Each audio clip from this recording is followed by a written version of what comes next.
Okay, what would you call this? A system or ideology that appears caring and supportive, but ultimately reinforces shame, disempowerment, and emotional damage, and often keeps people stuck or makes them worse. Would you call such a system evil? Yes. Undoubtedly.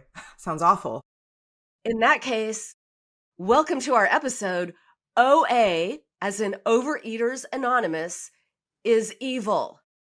Yes, it is. And we're going to talk about why that is. I mean, for one thing, it disguises harm as healing, right? It claims to be all about recovery and support, but it actually promotes powerlessness, restriction, and moral judgment about food, all of which just makes things worse. I hate OA. Yeah, I think since I've met Dr. Nina, we've talked at length about this because there's so many people who are looking for a supportive space, a space where they can address their challenges with their relationship with food or any sort of eating that they feel like is unhealthy or disordered, and they don't know where to look. So they hop online and try to find groups that are supportive and close within proximity, in person even. And then they find an option like this, and without much other guidance, they jump right in. And we'll tell you today how harmful this can be, because while it appears to be helpful, supportive, and a form of guidance that you may not have found other places, unfortunately, there's just a lot of harmful opportunity ahead, and we want to make sure that you have all of the knowledge that you can have, and then of course make your own educated decision as always. But we just feel like it's important to hear what we have to talk to you about today. Yeah, they're a 12-step program, and we're going to give you 7 reasons why why that sensibility does not work and actually makes things worse. Starting with, it treats food like the problem. Food is not the problem. Food is a solution to the problem. It's a solution, albeit a bad solution, a harmful solution, but it is a solution to something that's going on. And it focuses on what's going on with food and abstaining from trigger foods, but binge eating, emotional eating. If you've been listening to this show for a while, you know it is not about food. And if this is the first time you're listening to our show, we want to tell you it is not about food. It's about what's eating at you. And so focusing on food like OA does distracts you from your why, the emotional pain or conflict or difficulties, or even just other things like restriction that leads to overdoing it, or trying to eat for energy or eat to sedate yourself. There's if you're turning to food, there is always a reason, and OA does not allow you to explore that reason. It just makes you feel bad about yourself for turning to food. And I think something that we should highlight too is I think that 12-step programs for potentially other concerns such as alcoholism might be incredibly supportive for some folks. In fact, that recovery process, especially with addiction for alcohol, it's just about trying to not think about the addiction every day. It's about trying to think about how you process and how you change that relationship. But when you apply some of those techniques, such as abstinence, to food, or add those character deficits to food, that's just going to reinforce shame about food. That's going to pathologize normal eating. And so I think it's really important to talk about this distinction, because I think 12-step can be really life-changing, a lifeline really, for some addicts around alcohol, around drugs and other substances like that. But food is just a different animal. And I don't like that these were lumped. And I think when OA was originally made, was that in the 60s? I think it was in the 60s. By a woman in Los Angeles. The individual who created this actually did come from a 12-step program for alcohol abuse, and then tried to apply the same concepts to food. You can't do that. They're such different animals. And so I just really want to emphasize that today, because Dr. Nina and I are here to talk about food and freedom and fatness. And I think that's just such a different podcast topic than alcohol addiction, substance use addiction. And with OA, they're lumped in together, and that was inappropriately done. And people often believe that they are addicted to food, but it has been fairly well proven that that is not the case. And when people say, oh, but when rats are given the choice between sugar and heroin, they will choose sugar every time as evidence of addiction. Guess what? Rats are motivated not to get high. Rats are motivated by survival. Sugar helps them survive. Sugar is food. Heroin is not, or cocaine or whatever. So that's a whole other show. But you may feel like an addict. That does not mean you are addicted to food. You may be addicted, if we're going to use that term, to eating as a way of coping. But an addiction to eating is different from an addiction to the actual substance of food. And another reason we despise, loathe, hate OA is that it labels people as addicts. And that just creates shame and disempowerment. And when you have to show up and say, hi, I'm Nina and I'm a compulsive overeater, or whatever it is.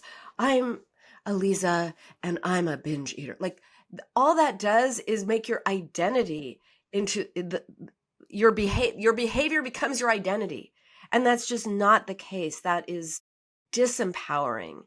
And all the talk about character defects and taking a moral inventory. What the fork? How about empowering people? How about that? That's what we do. That's where change comes. Otherwise, you have people who are like, oh, but I've been in OA for 30 years. Yeah, that's not good. 30 years of white knuckling it and taking a moral inventory and trying to be good every day. No. We want you to wake up and think about your day, not your diet. OA is not the path towards that. You are not an addict. Well, and I really appreciate this piece that Dr. Nina's referencing about the addiction to the process, right? And what comes up a lot for folks in the work that Dr. Nina and I do is that people get very familiar and comfortable with these rituals, with these habits around food and how they're coping and their relationship to food. And so they take on the identity, or as she was just describing, like, hi, I'm Alisa and I'm a binge eater, or something like that. You embody it. And once you start to take on that identity, you believe that you are, and then you act like you are, and then you're unwilling to hear any other voice challenging that belief. And what happens then is the behaviors just feel out of your control. They feel like it's just your destiny. You just have to follow these actions every single day of your life. And what that does is it prevents you from being willing to consider other options, to proceed with curiosity and openness, so that you can actually challenge some of these brain circuits that have been going on for years and years and actually explore a different approach, right? And then there's all these other skills that are waiting for you on the other side of, practice makes progress, as Dr. Nina always says, or just exploring a different response, right? And it might be an unfamiliar response. It might not be a comfortable response, but by trying on different ways to interact with food and respond to your emotions and reflect on your emotions, it will actually allow you to access that freedom that we were talking about, that liberation we were talking about during our last episode. So that's what we want to really emphasize today, is that Overeaters Anonymous is going to be a space where you're actually going to get even more obsessed with your weight, become attached to this concept that weight loss is actually a measure of success, right? And that fatness is a symptom of addiction or of moral failing, and really increase this fat phobic assumption that you're trying to shake off. And we want to encourage you to challenge that. Yeah, challenge the idea that you have an identity as a person with a problem. When you say, hey, I am this, it becomes a character issue. I am this. I am what I am doing. No, you are you, and you are doing some behavior for a reason. It feels like your identity. It feels like who you are. And I've had countless people say, well, this is just who I am. No, who you are is bright and interesting and thoughtful and kind and creative. And what you are doing is this behavior with food. So when OA says that it's a character issue and it encourages a lifelong identity as someone with a problem, that is limiting, that is damaging. It reinforces the idea that there's something wrong with you. You're broken, you're defective. Your relationship with food is a behavior. It is not an identity. And so much of what leads to healing is being supportive of yourself, being curious, not critical, towards yourself, turning that inner critic into a friend. That's what creates change so that you can comfort yourself with words instead of using food for that purpose. You cannot do that if you feel like you're defective and broken and point as evidence of that as what you ate. That's just forked up and it's just not true. I really love that you say it's what you're doing, it's not who you are. That sounds really important because we get so caught up in these beliefs and the shame spiral, and then we're unable to defuse from those thoughts that pull us down.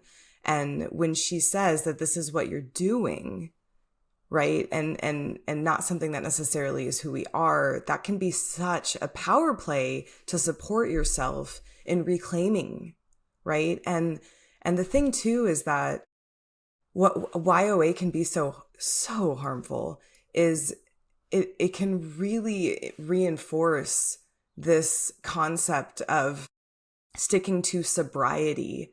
And the idea of sobriety in food is so different than the idea of sobriety with alcohol, because what happens is people get so committed to trying to make this who they are. And so it actually ends up triggering disordered eating. Again, oftentimes in order to try and achieve this idea of sobriety, but it just doesn't translate to food, right? Because you can't treat food like that. You cannot abstain from food.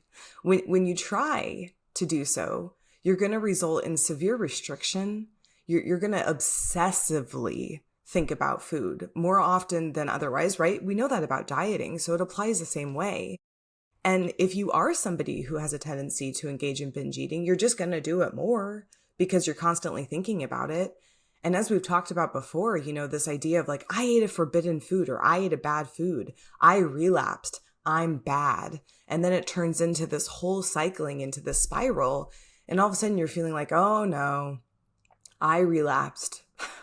Black and white thinking turns on and you feel awful. And that is no way to recover. So when Dr. Nina mentioned people have been in here for decades and decades, it makes a lot of sense because people never feel like they can exit, they can escape this, what we consider a trap. It's such a good point, Dr. Alisa, when you talk about a parallel between the diet culture and OA, because both of them rely on rigid food rules. You've got to eat in relation to their rules, which is this is good and this is bad. Carbs are bad, vegetables are good. Well, yeah, vegetables are healthy and there's nothing wrong with eating a pizza or whatever it is. But it actually discourages the ability to trust yourself and develop intuitive eating because it convinces people that they are addicted to food. Then they have to, if they eat something off the plan, which of course you inevitably do because that's diet culture, right? Deprivation leads to wanting what you can't have. Then they confess their food crimes to their sponsor. They feel bad about themselves because of what they ate. They use sponsors as being accountable to maintain control. None of this is healthy. All of this is diet culture. So we want you to build internal trust, to understand why you're turning to food, if that's what's going on, to learn a different way of meeting your needs, a different way of responding to yourself, and to develop a peaceful, harmonious relationship with food from the inside out. OA focuses on food. We want you to focus on what's eating at you, not what you are eating. And that is the path to change. I also really appreciate what you just said because it really does have this idea of emphasizing like the surrendering idea and like this powerlessness in a lot of ways. And something that comes up for me is there's this reliance on, again, it's the 12-step concept. So on this higher power, which for some people might be comforting. I need to say that, but it can also alienate a lot of others, myself included. I mean, whether you are detached from religion, or maybe you're a survivor of religious trauma, or you prefer something such as, I don't know, evidence-based services, right? Or something that has educational supporting background. And I think one of the big things that Nina just mentioned is this idea of, intuitive eating, or this trust within. And I think that when you get engaged with support like this, or, packaged as support, I should say, or presented as support, but packaged as diet culture, that it can actually result in disempowering people and taking away their agency, which they, I assume, are desperately trying hard to reclaim and reassociate with. And so many people who come to meet with me who have come from OA present in this way, like, bowing down to me, like, please fix me, like, fix me. I am an addict and I am broken and I just don't have any of the tools. Please, Dr. Carmel, make me different. And it just breaks my heart every time, because as I start to work with this person, they start to realize, oh, wait a second, I do have these tools. I do want to connect with myself. I do want to feel empowered. I just don't know how to, because they surrendered. They felt like they had this powerlessness that they developed. And it takes some time to reverse that, if you will. So it's almost this like double process where we have to work at unlearning what was reinforced in that experience. And then we have to get to the work of unlearning the first experience, which got them to OA in the first place. So it just takes more time. It takes more effort, when all they really wanted from the get-go was to get this support and to have a better, understanding and relationship with their bodies and with acceptance and how they eat. So I think that's really important to keep in mind. And if there are folks out there who do have an appreciation for religion and do have that connection to higher power, maybe pursue that in church or in your community by connecting. But then with regards to your food and your relationship with your body, go find support with a therapist, a psychologist, somebody who has that evidence-based support, right? Kind of separate those, or find somebody who is religious and has that therapeutic education, because when you try to combine them in OA, it's just going to pull you down. And often people imagine the higher power as not this benevolent, kind, loving entity. They imagine a higher power as cruel, harsh, mean, judgmental. I mean, Freud in Future of an Illusion talked about people see God the way they experience their parents. So if you had, harsh, critical parents, you see God as harsh and critical. If you had loving, benevolent parents, that's how you see God. I mean, of course, that's not true for everybody, but so many people turn to food because they don't know how to be kind and loving to themselves, because maybe they never learned it. Maybe that's not how they were treated. So how can you then imagine a benevolent higher power? Often it becomes just an extension of your own self-criticism. So that's an excellent point. And it ought to be divided, because this is not a moral issue. People, eating is not a moral issue. There are no food crimes. No one has gone to food jail. This is unless you're in OA. Unless you're in OA, yes. In which case you're taught shame and all of that, and you're just taught not to trust your hunger, not to trust food. It all becomes about food and not about you. And so it's diet culture in disguise, and it also replaces, I think, one form of obsession with another, or maybe not replaces, but creates another obsession about being perfect in this way. And the idea in life is not to be perfect. Look, I even have the perfect cup. I'm perfectly imperfect, right? My cup says perfectly. It's not logical. It's psychological. I thought it was perfectly imperfect. Never mind. Let me start that over again. Um, we, there's no such thing as perfect eating. OA tells us this is the way to be. Be perfect by abstaining from this or that. That's not healthy. That's not reasonable. We live in a perfectly imperfect world. That's what makes life interesting. And if you think your life is going to be perfect because you're eating perfectly, think again. It doesn't work that way. And that's part of the illusion that diet culture gives, and we've talked a lot about that. But it makes you feel like you're never up to par. You're never doing it quite well enough. You start obsessing about how many meetings you're going to. Is your sponsor happy? Whether you are abstinent enough. So it creates this not good enough sensibility that often is the thing that leads people to food in the first place. Is when you don't feel good enough and you don't know how to respond to yourself and talk yourself through that, you might abandon yourself by turning to food for comfort, distraction, all the things that we talk about a lot. OA reinforces this not good enough idea. It's so dangerous to your well-being.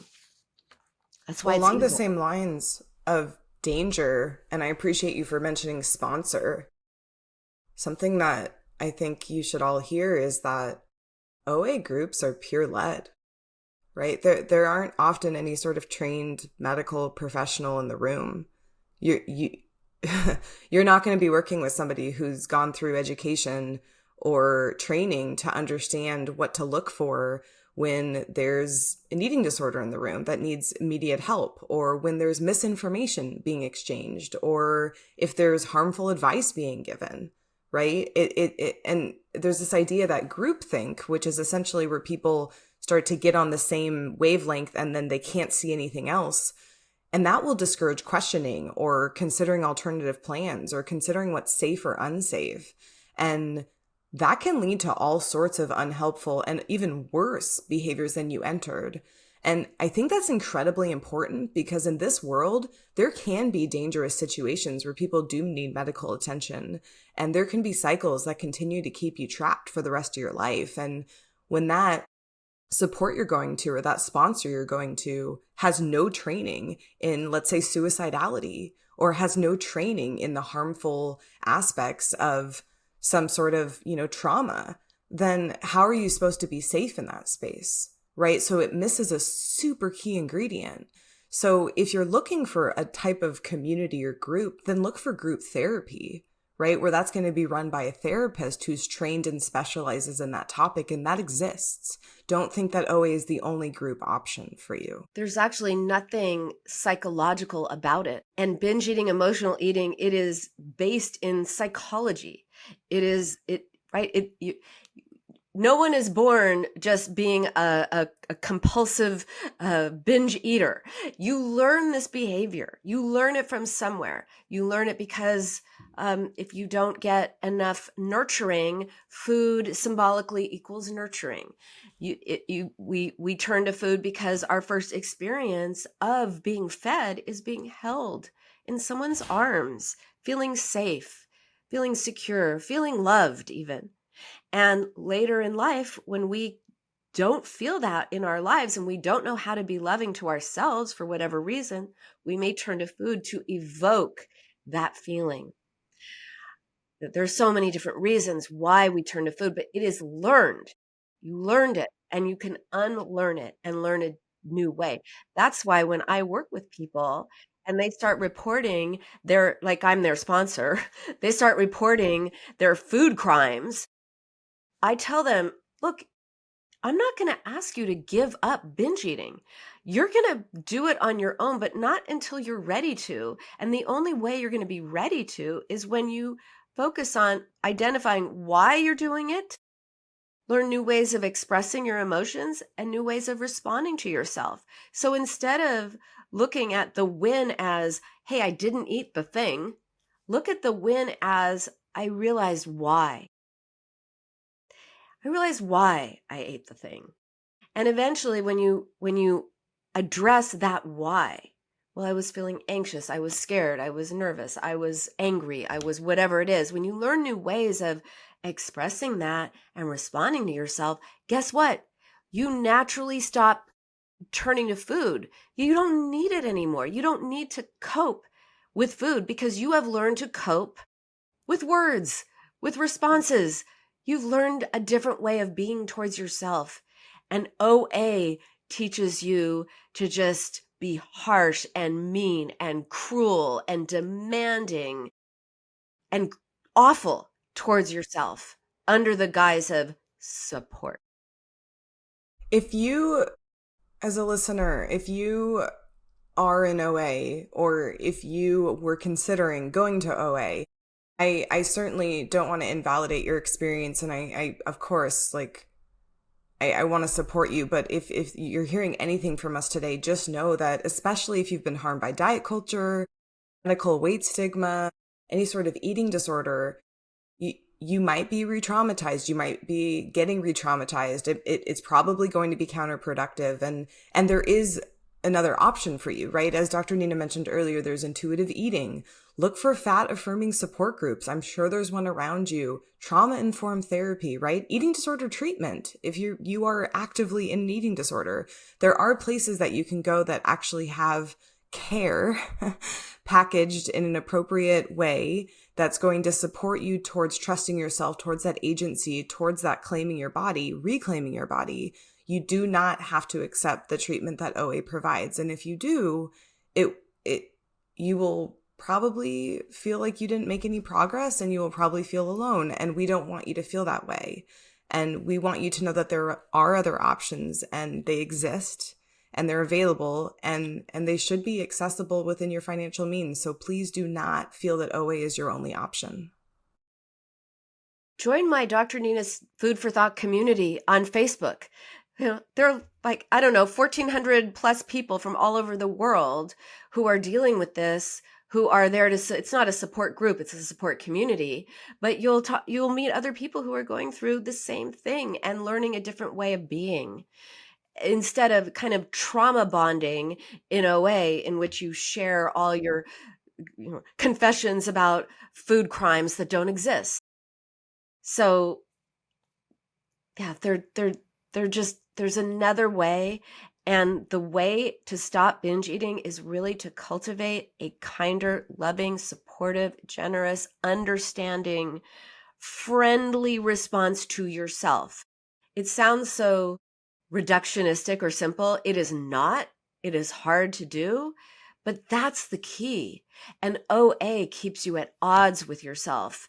It keeps you feeling bad. It keeps you feeling broken. That's why it's evil. It presents itself. Oh my gosh, you know what I just thought of?